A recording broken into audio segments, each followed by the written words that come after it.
अच्छा लगा तो आपको बता रहा हूँ। सहमत है आप इस बात से?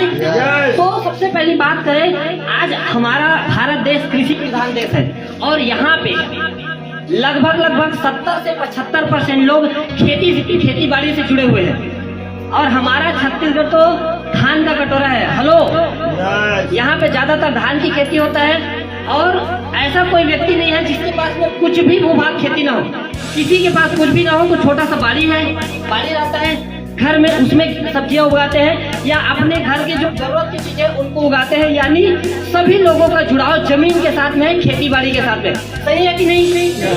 तो ये सब चीजें हैं। और आज वर्तमान परिदृश्य में देखा जाए तो जिस पद्धति में हम लोग जी रहे हैं खेती का, तो ज्यादातर लोग किसान हैं और किसान का जो हालत है लगातार कैसे बिगड़ते जा रहा है वो आप सभी को अच्छी तरह से पता है। आज से अगर 40-50 साल पहले की अगर मैं बात करूं तो जमीन जो है पूरी तरह से शुद्ध हुआ करता था। जमीन जो है पूरी तरह से शुद्ध हुआ करता था। वातावरण जो है पूरा शुद्ध हुआ करता था। किसी भी तरह की कोई पॉल्यूशन, पर्यावरण में प्रदूषण ऐसा कुछ भी नहीं होता था। सही है कि नहीं? लेकिन आज ऐसा है क्या? पहले के लोग खेत जाते थे। हेलो, या सुनो, समझ पा रहे हैं सर? जब लोग खेत जाते थे तो खेत का पानी कभी पीते थे, लेकिन आज पी पाएंगे क्या?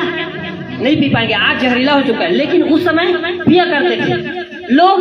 खेतों में बहुत कम जहरीली दवाई, कीटनाशक का उपयोग करते थे, जिसके कारण से हमारा जो फसल है पूरी तरह से शुद्ध हुआ करता था, ऑर्गेनिक हुआ करता था, जिसके कारण लोग ज्यादा समय तक जीते थे।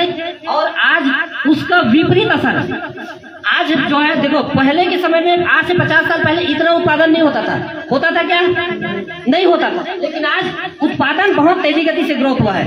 हरित क्रांति, क्योंकि हमने आधुनिकता की ओर में आगे बढ़ा और आधुनिकता तो हम लोगों को अच्छी ग्रोथ तो दिया ही दिया है। हेलो, सही है? लेकिन उनके साथ साथ बहुत सारे दुष्परिणाम भी उनका है जो आज हम भुगत रहे हैं। पूरी मानव जाति और पूरा विश्व आज इस चीज से, ग्लोबल वार्मिंग हो, चाहे पर्यावरण प्रदूषण की बात हो, चाहे और तरह तरह की बीमारियों की बात हो, हम सब ग्रसित हो रहे हैं। सही है कि नहीं?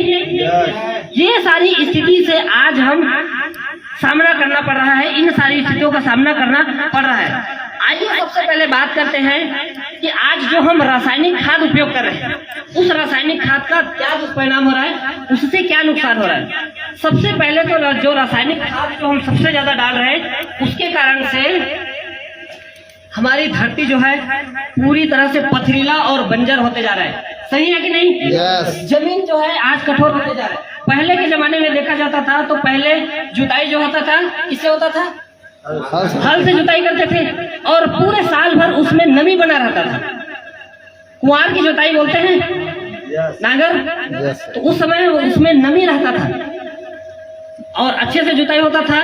2 बार 3 बार जुताई होता था और उसके बाद जो फसल लगाते थे बेहतरीन फसल होता था। चाहे वो चना डाले, चाहे अलसी डाले, चाहे आप मसूर या कोई भी अन्य फसल आप डाले, होता था। लेकिन आज ट्रैक्टर से जुताई हो रहा है और जमीन इतना ज्यादा कठोर हो रहा है, उसमें भी ट्रैक्टर का जो HP है वो बढ़ते जा रहा है। अभी 30-40 HP, 35-40 HP, 45 HP का ट्रैक्टर काम नहीं कर रहा है। सही है कि नहीं सर? आज 55 HP का ट्रैक्टर की जरूरत पड़ रहा है। क्यों?